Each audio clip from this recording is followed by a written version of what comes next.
A summer afternoon in 1776, in a stuffy room in Philadelphia, where 56 men are about to do something no one had ever done quite like this before. They are about to sign their names to a piece of paper, and in doing so, sign away their safety, their comfort, and in the eyes of the British Crown, their lives. Because what they were about to do wasn't just paperwork. It was treason, and they knew it. So why did they do it anyway? That's the story we're about to tell. Long before fireworks lit up the sky every July, before backyard barbecues and parades, there was no United States of America at all. There were 13 colonies, scattered along the eastern edge of a vast continent, each one technically a subject of a king who lived an ocean away and had likely never set foot on their soil. For a while, that arrangement worked well enough. The colonies grew. Towns became cities. Farms became fortunes. But growth has a way of exposing cracks, and the cracks in this relationship were about to split wide open. It started, as these things often do, with money. Britain had just fought an expensive war and needed to refill its treasury, and it decided the colonies should help foot the bill. Taxes appeared on tea, on sugar, on paper, glass, even playing cards. None of this, on its own, might have been unbearable. What made it unbearable was a single, simmering fact. The people paying these taxes had no seat at the table where the decisions were made. No vote, no voice, just the bill. Then came something even more personal. British soldiers began moving into colonial towns, and in some cases, into colonial homes. Families were expected to feed them, house them, make room for armed strangers under their own roofs. Imagine opening your front door one day and being told that a stranger in uniform now lives in your spare room, and you have no say in the matter. That's not just a policy. That's a violation of the most basic sense of safety a person can have, and it lit a fuse that had been sitting there for years. The colonists pushed back, quietly at first, petitions, protests, boycotts, but quiet resistance met an unyielding response. Britain tightened its grip instead of loosening it, passing harsher laws to choke off the growing defiance. And that's usually how revolutions are born, not from a single spark, but from a series of doors slamming shut, one after another, until the only path left is forward. It was in this pressure cooker moment that a handful of names began to rise above the noise names we now recognize instantly, but which at the time belonged to ordinary men taking an extraordinary risk.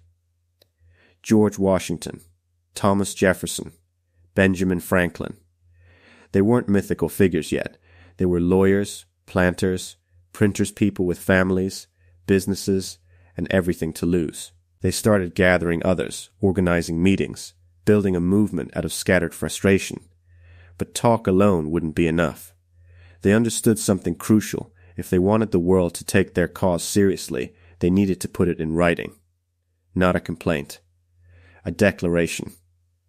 That task fell largely to Jefferson, working with a small committee, tasked with putting into words exactly why 13 colonies believed they had the right to break from the most powerful empire on earth. What emerged wasn't just a legal document, it was a statement of principle, built on the idea that people are entitled to govern themselves, and that when a government stops serving its people, those people have the right to walk away from it. On July 4th, 1776, the Continental Congress formally adopted that document. One by one, representatives from all 13 colonies stepped forward and signed it, a unified act of defiance from a group that until recently hadn't even agreed on whether independence was the right path. Britain, unsurprisingly, did not accept a word of it. What followed wasn't a swift victory lap. It was years of hardship. The Revolutionary War had already been raging since 1775, and it would grind on for years more through freezing winters, empty supply lines, and battles that could easily have gone the other way. There was no guarantee, in the moment, that any of this would work. The colonists were, by almost every measure, the underdogs. But they held on, and in 1783, after years of sacrifice, they secured what once seemed almost impossible, independence, fully recognized. Here's a detail most people never learn. The actual vote for independence happened on July 2nd, 1776. John Adams even predicted that date would be the one Americans celebrated for generations. He was off by 2 days. It was July 4th, the day the final wording of the Declaration was approved. That stuck in history's memory instead. So the next time July 4th rolls around and the sky fills with fireworks, remember what's actually being celebrated.